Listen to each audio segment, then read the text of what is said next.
Go. Hello. Welcome to Toastmasters in the community. My name is Fran Okeson, and I'm your host, producer of the show.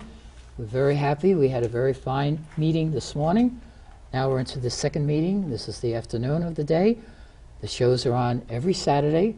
The first show comes on the next 2 Saturdays, followed by a second meeting show the following 2 Saturdays. With me at the front, you'll meet her in a minute, Jane Castaiola. Castaiola. Thank you very much. We're getting there. I say this during commercials. I'm practicing your name, and I have notes all over the house. So I'm going to start right off by asking our producer, not producer, I'm the producer.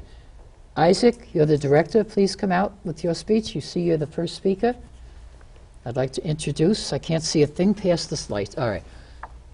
I'm introducing Isaac Galvinovich, who's doing speech number 4 from the basic manual, How to Say It. 7 minutes on the show, Isaac. Paul Paradise is your evaluator, and your title is What I Am Most Thankful For. Let's all welcome Isaac Galvinovich.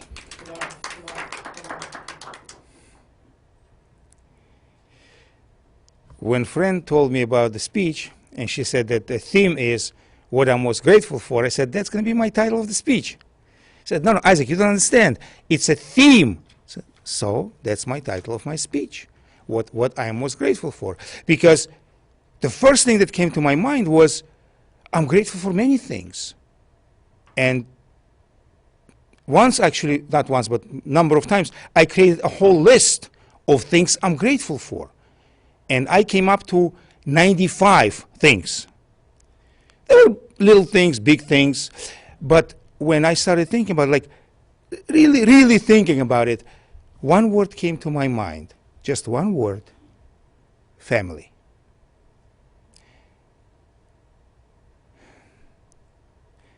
I'm very grateful for my family. I can't say it's big family. My immediate family was my wife and my daughter. And these are 2 women that made my life. They gave me purpose. They gave me purpose to live, to take care of them, to love them, to be a man I can be for them. Of course, I started with my wife first. My daughter came a little bit later. But then she filled the whole life. She made it worthwhile. Watching her growing up, being proud of her, calling myself a father. First I was just Isaac. Then I was a husband. Then I became husband and a father. And as life was going on, like our children grow up and they leave the house. They go on their own. My daughter got married. I like the guy, strangely enough. And now she gave me a gift. My daughter gave me a grandson. And funny enough, like when I was talking to my in-laws, they already grandfathers and grandmothers with experience, I said, guys, why are you always talking about your grandchildren? Is there nothing else to talk about? He said that, and she said that, and he did that. What's so special about them?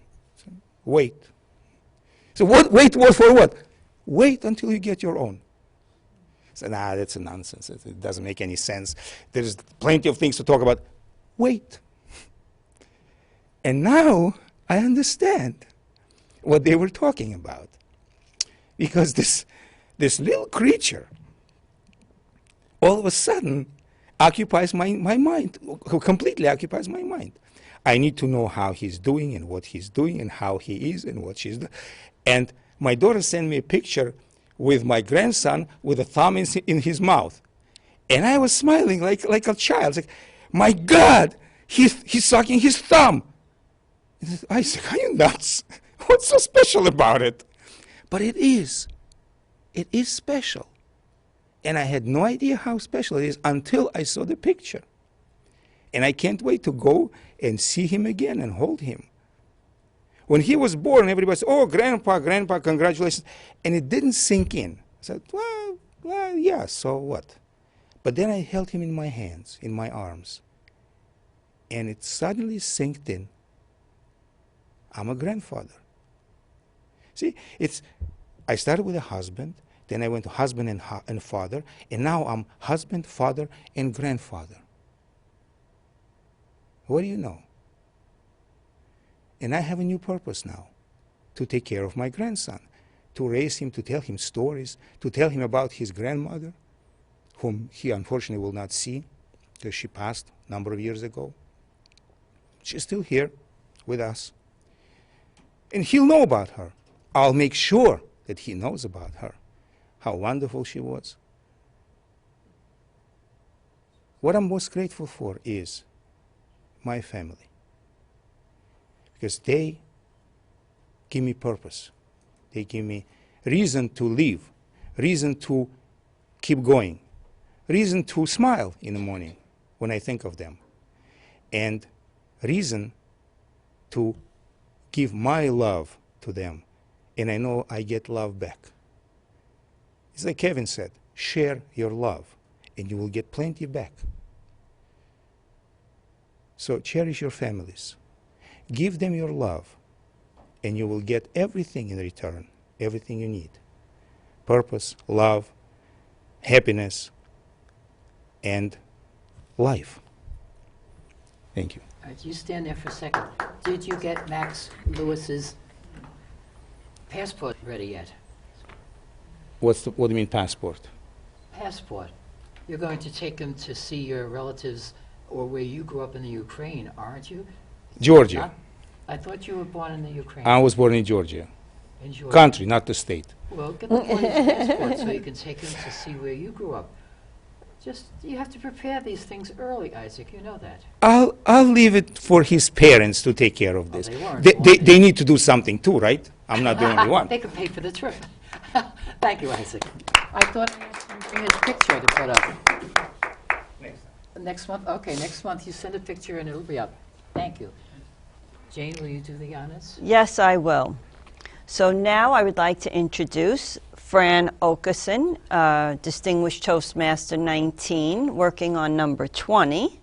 Hopefully. And speech number 4, speaking to inform the fact-finding report. Linda Isaacs will be her evaluator. And I'd like everybody to welcome Fran. The title of her speech, The Shoe is on the Other Foot. Fran. Thank you very much. This was Linda Isaac's idea that it didn't look good for me to introduce myself. So we were trying something last month and it didn't work too well. So today we're trying to wrap it out. It's sort of hard to give it to somebody else, but you did beautifully. Thank you. All right, and now I'm on the clock, Joan. All right, the shoe is on the other foot. I took this role because 2 of my crew members had to back out this week, and so I stuck myself in here. But I'm glad I had this opportunity. What I'm going to do today is a pitch. It's like an advertisement. And I said the shoe's on the other foot. Starting June of 2019, Toastmasters in the Community will begin its 15th year on CTV. Joan and I came over with Tony Figueroa. We did a demo, and they accepted us as a group, and we've been building ever since. Now, in the early morning meeting, one of our former Toastmasters, who no longer lives on Staten Island, Dorothy Colt's son, showed up. His name is John Coltrinari, and he said that he would like to get involved with the show. Now, we loved his mother for many years and miss her on Staten Island, but between the 2 meetings, he came over, he had a check in his hand, and then he filled out and gave me his information. He's going to come up and sign his application. He's our 19th member of this club. But I have to tell you something else. I said to Jane, all I need is 1 more person before June 30th to make us a distinguished club, because we will have the awards. This club is very proficient at getting awards. Jane said, well, I was going to talk to you. I would like to join this club. And that's what Jane is going to do. She's going to be our 20th member of No Limits Toastmasters, and all we have to do is finish our awards, and this club will end the year as a distinguished club, and I want to thank you very, very much, Jane. Oh, you you're only started, welcome. what did you say, last April. You became a Toastmaster, and you hardly missed a meeting, but we won't see you in November at all, so you're going to make up for it by joining a second club, and we love you for it. So here's the idea. When I have a crew of 9 at this point, there are 3 cameras. Number 1 takes me usually. They want me to look over there to talk.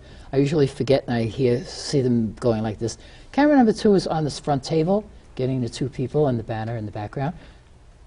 Third camera focuses on the lectern where our speakers stand to present their speeches. We have had Emily Cohen's husband Alan and his band came up and did, what was that, Joe? Yeah, bluegrass music, where the table was against the wall and we had bluegrass people in the front. We do move the table around and we do experiment with things, and we hope it's always interesting. Now, we have a man or woman behind the 3 cameras. They are trained to do this job. I was trained, and I said to Kenny, who is our station manager, why do I have to learn all these jobs when I'm going to be at this table? He said, because you're going to be part of the crew, and every member of the crew has to be trained. Now, in the control room, we have Isaac, you just met. He's the main director. He tells everybody what to do, and you know, if you don't do it, he lets you know that you didn't do it, and he would like you to do it the next time. But we live with him because we appreciate the fact that a lot of responsibility is on his back. To his right is Sue Brooks. You met her on the morning show. Sue takes care of the audio. When Isaac tells her to up the audio or lower the audio, whatever they ask, that's what Sue has to do. Over on the other side, Paul Schaff wasn't able to attend today. He does the graphics. When it's time to change the graphics, that's Paul's job.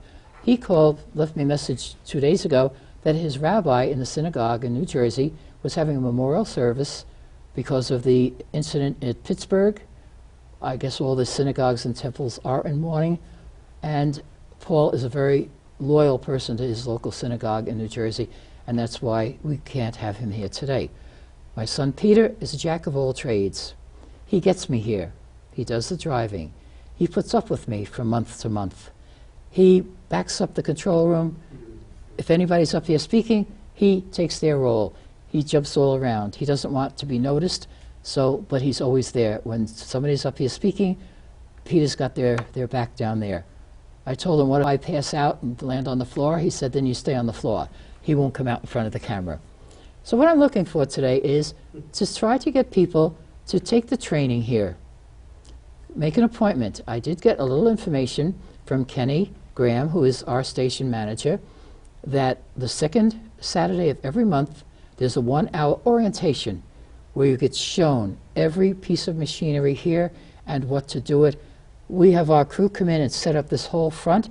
All these things are against the wall or behind the curtains, and somebody has to do this. We have a team, and while I'm just sitting there trying to keep paperwork ready, they're busy bees putting this whole room together. The flowers are in the back cage. Everything is all in different places. All right. If they like the orientation, that's free. Then they set up another Tuesday. It's always the second Tuesday. Orientation one Tuesday. This next time they come, the second or the third, whatever month, they get a full 5 or 6 hours of on-hand training of every piece of machinery that we have to use. That does cost $125. I'll be up front with you. I am looking into trying to get somebody to offset that fee for our people. And the thing is that so many people took the training when it was free for many years, and then they never showed up to do the work. So the studio now is charging $125. But the fun we have, the energy that abounds in this building, people bring their friends want to give a speech. We have an advanced manual in Toastmasters communicating on video. And the last speech in that book, you have to have your evaluation taken from the studio, the screen. So the evaluators can't sit and watch the speakers. They have to go someplace else, and they view this afterwards, and they do their evaluation before they come up. They can't watch the person up here. So there's something for everyone to learn. Please get in touch with me. My email, my phone number at the end of the tape, and just let me know if you're interested, and I'll help you get set up. We would love to have more people on our crew.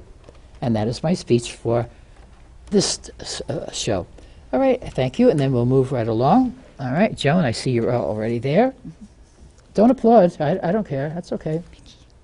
I'll applaud myself. Since we're supposed to applaud everybody, I'm a speaker. I gave a pitch today. Okay. Yay! Thank you, Joan. All right, yeah, Joan was up here shaking in her boots almost 15 years ago when they were giving us our test for half an hour to see if they would like us.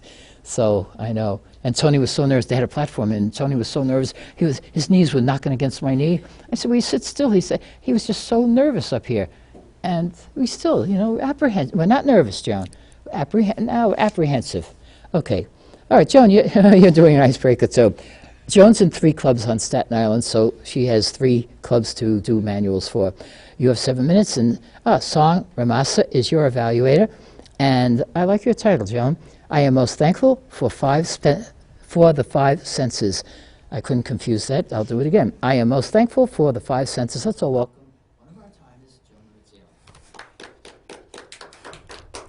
Rizzio. Fellow Toastmasters, especially the people on stage and the people in the audience, thank you for being here. The 5 senses: hearing, sight, smell, taste, and touch. I'm so glad it begins with hearing because it's the only one I can get a joke for. And I'd like to start out with a joke regarding hearing.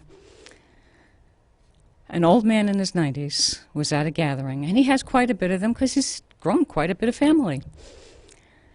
And they said something, and it was something a little nasty about the old man. And the guy said, watch, he's right near you. Don't worry about him, he's deaf, he can't hear anything. So his grandson looks at him, and he said to him, I thought you just had your hearing checked. He says, shh, sonny, nobody knows about it except you. I've already changed my will 3 different times. So I thought that was funny because nobody laughed. You know what? Here he is, Mr. Giggles. Okay, that's enough out of you. Most of the times people will say they have a problem. They'll admit they have a hearing problem. I know my mom is in the 90s, so you know what? She's getting there too, and she can't hear as well. Would you repeat that? I couldn't hear what you said. And what causes that? It's not just us. It's not just getting old. You talk about Dorothy Colt. I still remember the speech where she explained where when we hear something too like boom, boom, boom, something too loud like that. My mother has the subways and the jackhammers because she's in Brooklyn and they never stop fixing the subways. So as a result, you do get deaf before your time. But I remember Dorothy Colt saying, when you hear something too loud, there's little hairs in your ears that have feelings too, and they start to bend over like they're almost pleading with you to not hear this loud noise, and sometimes you can't control it. But when you put your headphones on, you can't control your sound. So other than that, we can't get away from the loud subways and the jackhammers, so we just have to put up with it. So try to protect your ears as much as possible. My mother got to the point where now she's weird with loud noises, especially the subway. She has the noise-canceling headphones, and I wish she had thought of that long ago. And then there's the question of sight. And your eyes are going through torture, too, every day. The blue that you see on our background is one of the most harmful colors to look at. Please don't turn your sets off. I could tell you what you could do about it. There's glasses that are called blue blockers, or they have melatonin in there. And what it does is it changes the blue so that it's not as harsh on your eyes. A lot of people actually have a sensitivity, and they're allergic to the blue. This is why they say the news that comes on your channels at night is all this bright blue and flashy stuff. They want to keep you awake. They want to keep you alert. So this is one of the ways they get you to do it. What my most fearful thing today for sight is, not so much for myself because I'm aware, but the people that allow their children to get on these electronic gadgets. And they have all these bright colors, and the kids are holding it right in their face. It's not even a foot away. Sometimes it's just inches away. And they're playing and playing. I see it in the doctor's office. I see them play a half hour or more. And they say when the baby is first born, within the first 2 years, I think it is, don't let them watch for more than a half hour. It's doing harm. And I'll tell you what the proof of this is. I had a co-worker that was only in her 20s when I was working a number of years ago. Went to the doctor and said, I feel itchiness in my eyes, dryness in my eyes. Even when I want to cry, I can't cry anymore. The doctor told her, because of your work at the computer 8 hours a day, he says, I want you to get up and walk away from it for 5 minutes at least every half hour. He says, you have the eyes of an old person because of your computer. Your computer is doing you irreversible harm. If you don't get away from this job, you won't have eyesight in another 20 years. So that you're talking about a lady that's going to be 45, 50, and if she doesn't change her habits with the computer, it's going to ruin her eyes. And that's sight. Then we have the sense of smell. Now, I remember when I was bowling, I had a friend that was bowling, his name was Artie. He couldn't smell anything. Everybody in the building was running out of the building one day, and they never saw his door open. So somebody knocked on the door. Nothing wrong with his hearing. He opened the door. Can't you smell that? There's the smell of gas. Brooklyn Union Gas was called down immediately. Thank God the building didn't blow up. He had no idea. I said, what do you do? All we had then was gas-burning stoves. What do you do? Not electric. What happens if your gas doesn't go out? You think you've shut it off and you didn't. Say, I guess I'll die. I mean, that's a sad way to look at things, but it's very, very important, the sense of smell, and we take it for granted. You can smell when something's spoiled. You take it out of the refrigerator, you forgot to write the date on it. You can smell it. If not, we're going to get to the taste next, but you can usually smell it. This is good so you don't get digestive distress before you realize the food you just ate was no good. But especially things like burning, sometimes your alarm will wake you up for one thing, smoke, but not for fire or the other. You want to smell the smoke so you get out before the fire starts too, because smoke in itself can kill you, and the fire will do it for sure. So sense of smell is important. And like I said, that other thing with the taste, thank God for your sense of taste. I feel sorry for the people that smoke. They seem to lose their sense of taste way before time. I've noticed people that do smoke get their sense of taste and smell and everything back. All their sights get increased when they get off the cigarettes. So if you're smoking now and you can't stop, maybe cut it down to a few cigarettes a day. But I feel sorry for those people. And the last thing is touch. And it says, how do you drown in 3 feet of water? And you say to yourself, all right, that sounds funny, but it's not.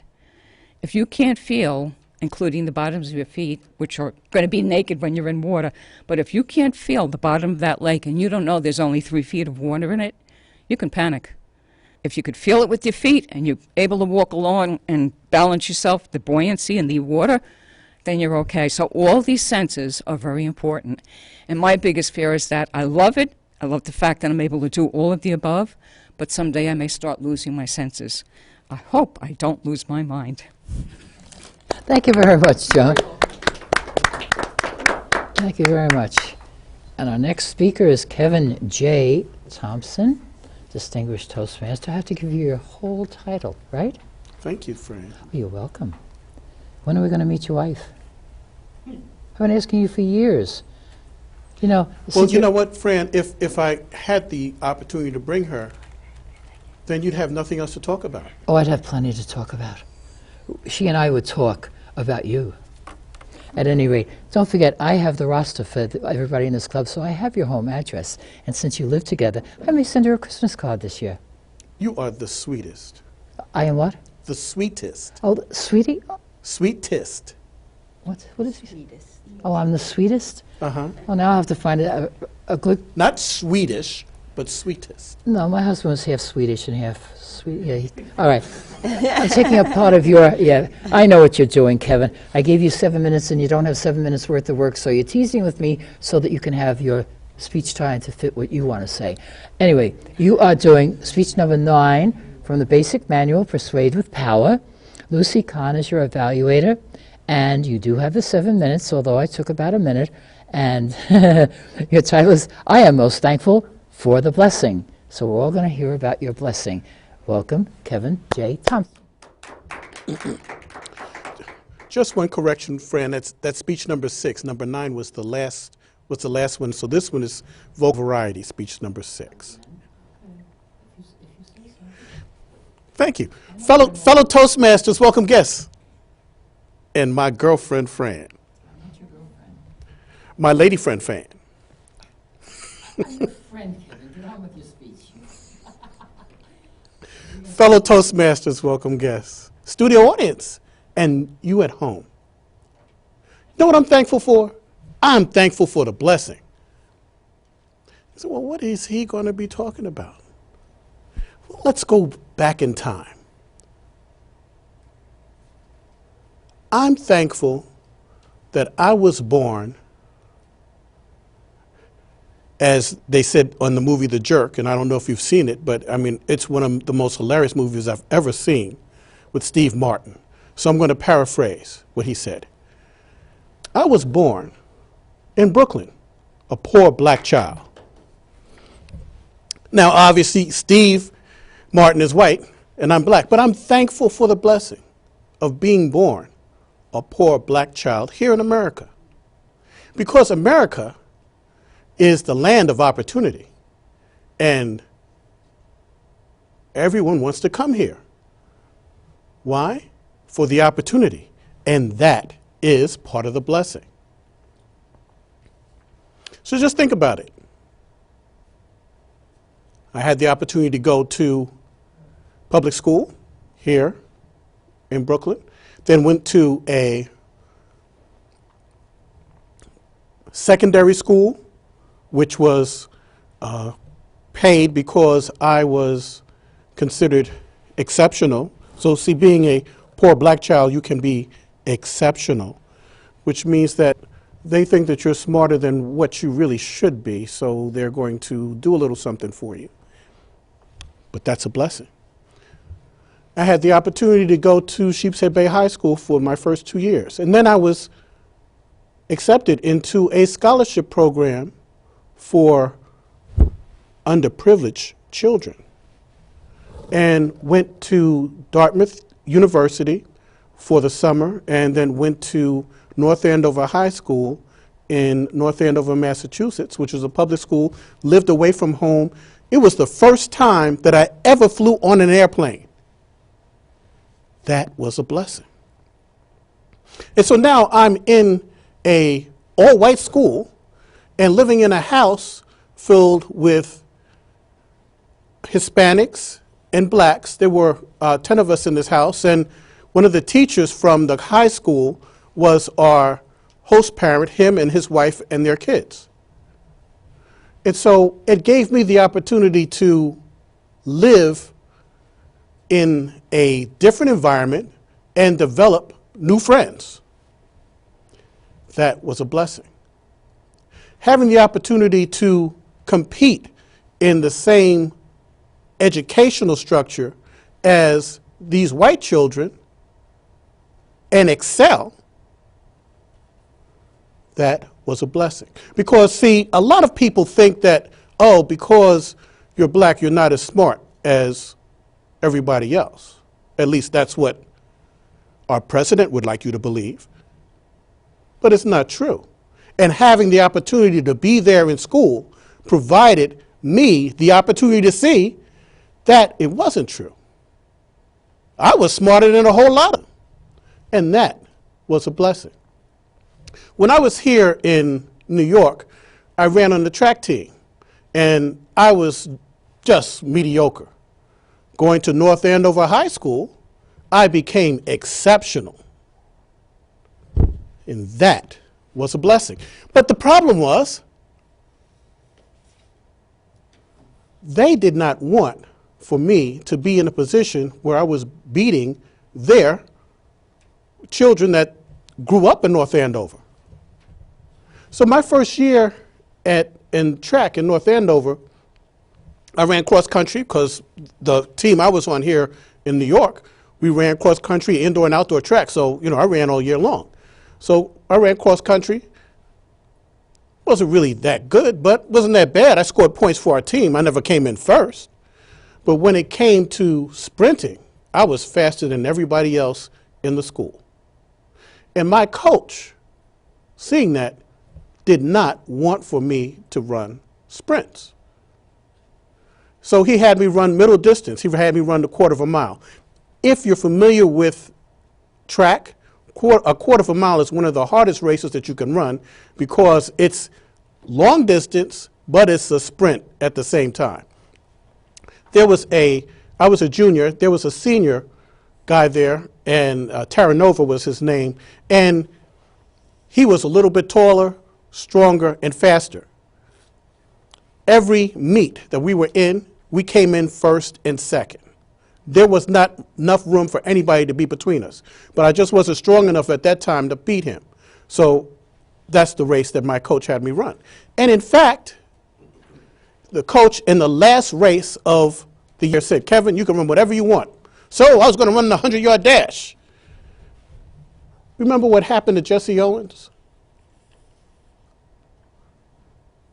The Germans hated the fact that Jesse Owens, who was a black Olympian from the United States, beat the German people. Because remember, they were the master race. And it's that whole idea of blacks not being able to excel. When I got to the line and my coach saw that I was getting ready to race, he pulled me off the line and said, oh no, Kevin, you can't do that. And I didn't run because my coach was racist. But that was a blessing. And that provided me the opportunity to be an anti-racist person, a person that will speak up against racism, a person that will say no and have a life story to be able to show for it. So a lot of people may call it adversity, and a lot of people would call it adversity. I call it a blessing. Madam Toastmaster. Thank you very much, Kevin. Very nice.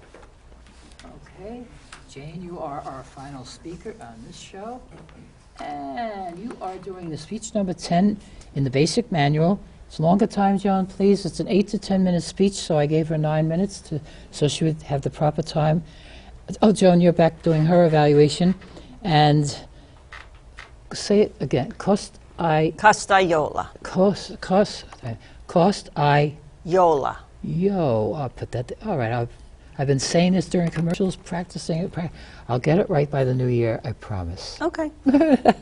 You're so good. That's all right. When I got married and people heard it was Okeson, I got Christmas cards to Okestein, Okestun, Okeson they would call me. And I just call me what you want. I know who I am. Yes. That's all. But anyway. Okay. And Jane, your title is Being Thankful for Faith. And I want to again welcome you for being our 20th member of No Limits Toastmasters. And let's hear what you have to say about your speech. Thank you very much, Fran, for having me. I have really enjoyed my time with Toastmasters and looking forward to a very promising time ahead. Being thankful for faith. Now, we have faith in many things, or we could have faith in many things. Most of us, when we think of faith, we think of religion or spiritual, so we, have the connotation that it's with God. But we have faith in our parents and our friends, the people that are around us, friends. And I would like to start with the definition of faith. Faith is a complete trust or confidence in someone or something. And it's also a strong belief in God or in the doctrines of a religion, based on a spiritual apprehension rather than proof. Now, before we can have faith, we must understand who we have faith in and what they represent in our life. My religious faith is what I am most thankful for. My Catholic faith guides me. It starts with God and His Son, Jesus Christ. Christian faith is based on the ideals and the example of the life of Jesus Christ. I believe He was conceived by the Holy Spirit. He was born of the Virgin Mary. He became man. He died on the cross. And the most important fact is that He resurrected from the dead. He ascended into heaven. And He did all of this to save me, to save us. One of my favorite verses from the Bible is, "Blessed are those who believe without seeing." And this comes from the story of St. Thomas the Apostle, who was not there the first time Jesus Christ appeared to the apostles. And when the apostles told Thomas that Jesus had appeared, he said, "I will not believe until I touch his wounds, until I see him for myself."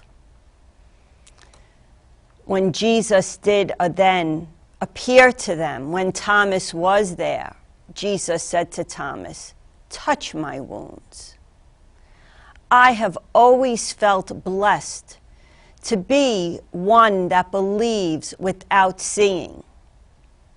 We have been very far removed from the time when Jesus Christ walked the earth.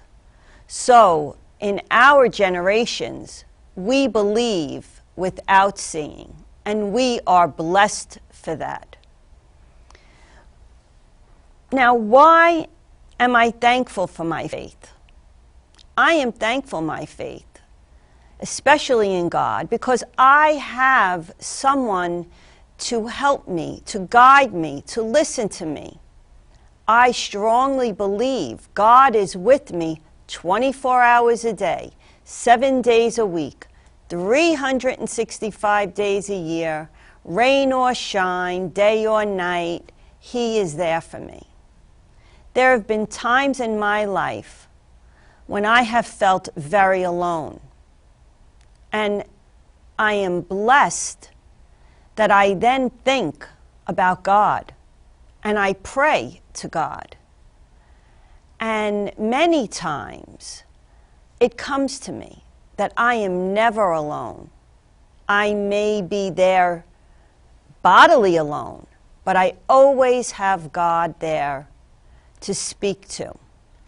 Now, having God to speak to is one thing, but sometimes you need some guidance. And I think one of the hardest things that I find is listening, to being able to listen to what God could be saying to me. And a lot of people said, how do you hear God? Do you hear voices? You know, when I speak about the Holy Spirit, some people look at you very strange. And I tell people that if they don't hear God, they should read His Word. And they should read the Bible. God speaks to us through His Word. And when we read the Bible, He is speaking to us. So I always recommend to people that always say that they have trouble listening to God is to read and meditate. And that makes your faith stronger. It teaches us the path we should be on. I can speak to Him and feel that I have guidance. Now, He did not leave us to just the Bible. He has given us His priests. He has given us rabbis. He has given us teachers. And we need to utilize those people to help us to increase our faith. My faith gives me the strength to deal with the things that are going on with my life, the good and the bad.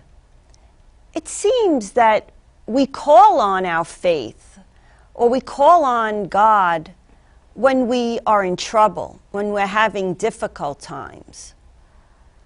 I like to call on God every day. Every morning, I read a book about being grateful. What am I grateful for today? And one day it's being grateful for the sun. Another day it could be grateful for your neighbors. Another day it could be grateful for music. I went to go see a movie yesterday, Bohemian Rhapsody, and I enjoyed it very much, and I was grateful for music today. But I am most grateful for and most thankful for my faith is that I have the faith that God is always, always there for me. And when I, not only in the difficult times, but in the good times. I'm thankful for music. I'm thankful for my senses. I'm thankful for the blessings and the love that has been shared with me. The faith that I have in God also brings me to have faith in other people. God lives in each one of us. He created us. And I am so thankful for all of His creations. It gives me a love of life because His people are there to help me and to guide me and to love me. And I love to share my faith and to bring my faith to other people. And maybe not everybody believes in God. I remember my son telling me at one time, you know, Ma, when people fight about religion, they're fighting about who has the bigger invisible friend. And I felt very offended by that from him, because I had always felt that I was teaching my children to love God. But our children had sometimes liked to be rebels, and he liked to push me a little bit. But I am thankful for my faith and for the love that God has given me. And I thank you for having me here today. Thank you very much. Very nice final speech in your book. And we'll move on to the evaluations, and then I'll ask you to handle table topics. Okay? So Paul Paradise, if you'll be good enough to tell us what you thought about the new grandpa's, his first grandchild, about his new information today. Yes. Paul Paradise. Thank you very much, Fran. Yes, I enjoyed Isaac Beach, what I am grateful for. And I think the start of his speech was very, very good, because he said there are a number of things I could be grateful for. And then he centered on something the most basic, which was just basically family. And then his speech was largely about his awareness, how his awareness grew. And he went from his family and then to his grandchildren, and then how this spread to his rest of his family. And I know a lot of his background. I think it would have been helpful to the rest of the audience, because he came from Russia and came to this country. I think if he expanded a little bit upon that, his speech would have been more helpful to a lot of the audience here. But overall, I enjoyed his speech very, very much. Thank you. Thank you very much, Paul. Very nice. Okay, and now we have John. Oh, no, Linda, I'm sorry. Oh, Linda, you were evaluating my speech. All right, Linda Isaacs is going to tell us what she thought about my pitch to get new members to join our crew here and learn how to operate in the studio. Linda Isaacs. Okay. The purpose of Fran's speech was to deliver facts, a fact-finding speech. And so what we heard was the facts behind how this the studio operates. We learned all the different roles that people have and what it would take to become part of the team that makes this show run. And so I thought Fran did an excellent job of clarifying all of that information. I learned a lot as a relative newcomer to this particular venue. And so I thought it was very well organized and clear. What I thought could have been added, because this wasn't just a fact-finding speech, Fran was also trying to persuade us to jump in, to learn how to use all the different equipment. And while I certainly understand that somebody's got to run the equipment for this club to operate, I didn't hear a lot about what's in it for me, so to speak. And certainly there are advantages to learning to use video equipment, the biggest of which is that video is becoming a tool we all need to use more and more in the course of our work. For instance, myself as a self-employed person, I have created a number of videos for my website over the last years. So learning how to use the equipment might be an advantage, that I understand it better. So trying to sell it a little bit more might have been good. But having said that, the fact that this show has been running for 15 years tells me that Fran could probably teach me a lot about how to get people to take roles and make things happen. Okay, Fran? And without my son, I couldn't do it better, believe me. Okay, thank you very much, Linda. Thank you. And our next evaluator is Song Ramasa. Getting used to seeing you and John moving around in the studio, huh? Yes. Oh, good. Go ahead. Thank you, Madam Toastmaster. I'm evaluating Ms. Joan Morigio's speech. I am most thankful for the 5 senses. I loved Mr. Giggle. Mr. Giggle pleased my 2 senses, hearing and seeing. Ms. Jones' speech strong points were easy to follow and well structured. Jones' speech had a definite opening, body, and conclusion. And I felt that her speech reflected adequate preparation. Also, Jones' body language was relaxed, and her facial expression was friendly. I also liked for the fact that Joan adjusted her rate of speech, which was slower than the speech I had heard in the month of October. In New York, most people speak fast, but I can definitely benefit from slow-paced speech because some reason it's more enjoyable for me. And I don't think there is anything that I can add, suggestion. So, thank you. Oh, thank you very much, Song. And now I'll have Lucy evaluate Kevin Thompson's speech.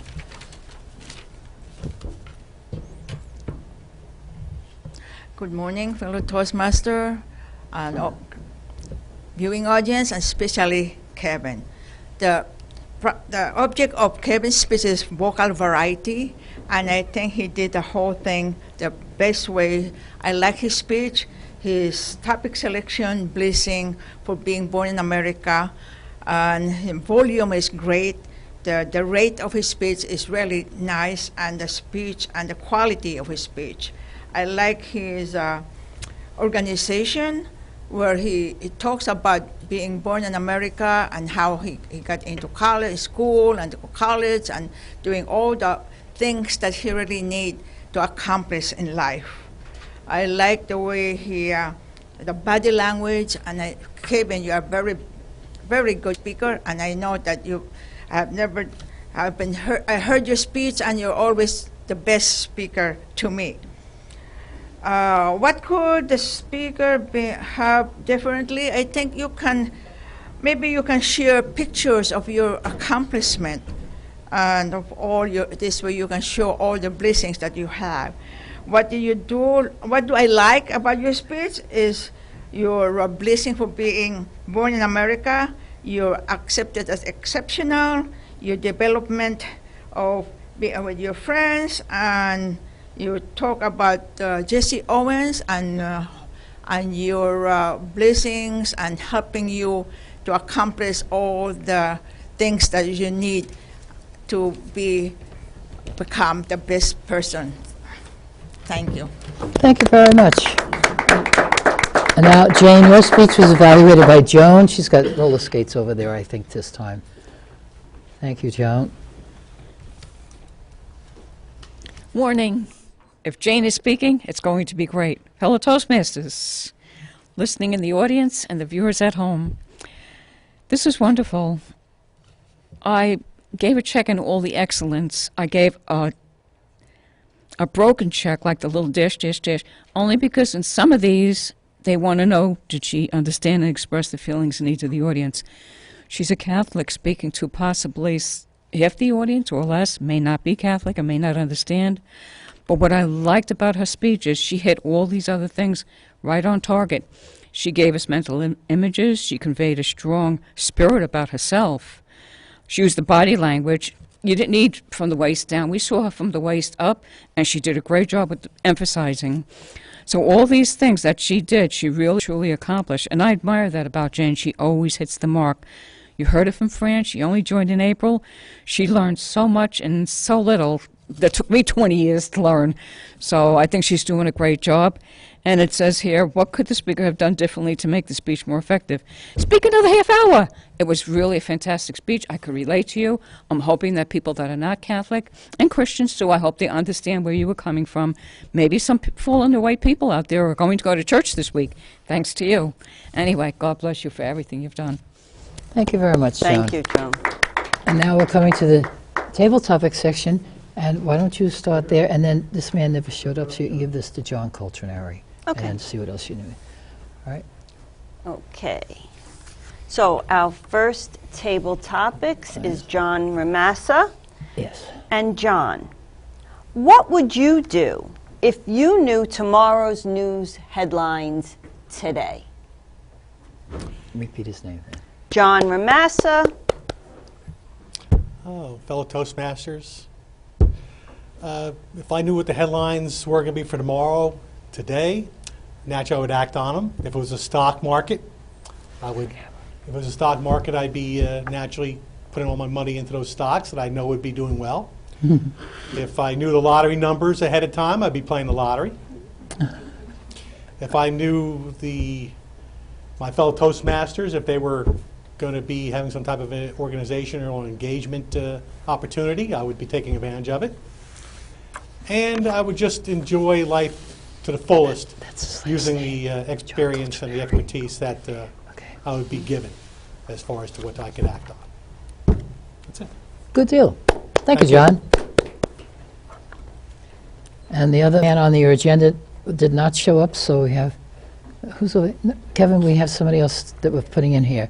Then see, okay? John You will have a Coltrinari. chance, but let somebody, this is our newest member of No Limits Club, John Coltrinari, whose mom we did talk about. It was Dorothy Colt, who was in our Richmond County Club and the Staten Island Club for a long, long time. Well, welcome, John.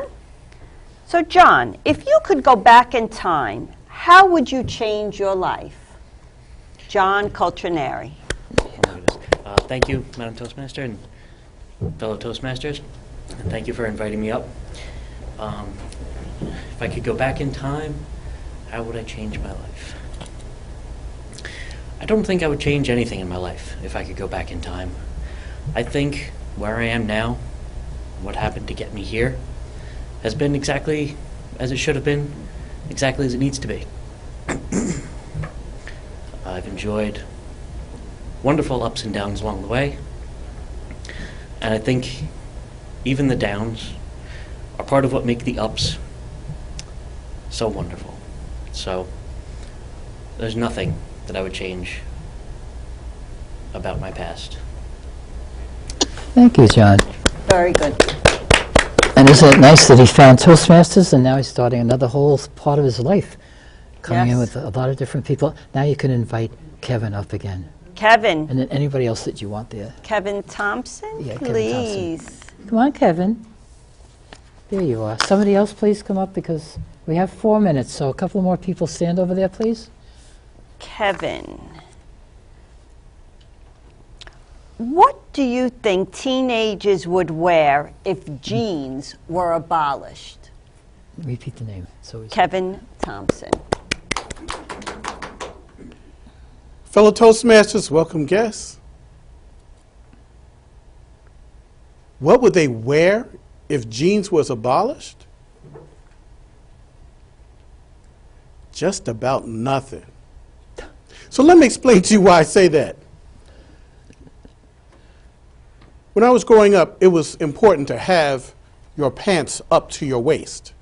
But now they just hang down where they expose the crack. And if you know what I'm talking about, you've seen that before. And showing off their undies. So if they couldn't wear jeans, I think they'd go jeanless, which would not be very appropriate. But we're living in an age of inappropriateness anyway. So why not let it hang all out? Madam Table Topics Master. I don't see anybody standing there, so Yes. please come right up. You see somebody in the dark? Joan or Please, Or can we have Paul. another person or two Yes. over there? Paul. All right, come on. Thank you, Paul. All right, sure. Paul,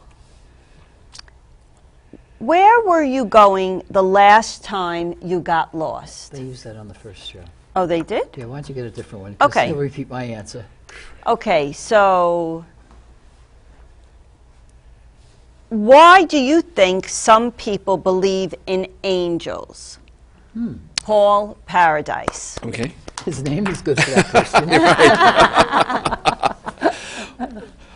Well, I think it's a matter of hope. I think there actually was a TV show about angels visiting Earth and helping people to in their daily lives. I think there's we all like to believe that there's an angel helping us in our daily lives and in a belief in God. Thank you. Okay, we have time for one more. Okay, Joan.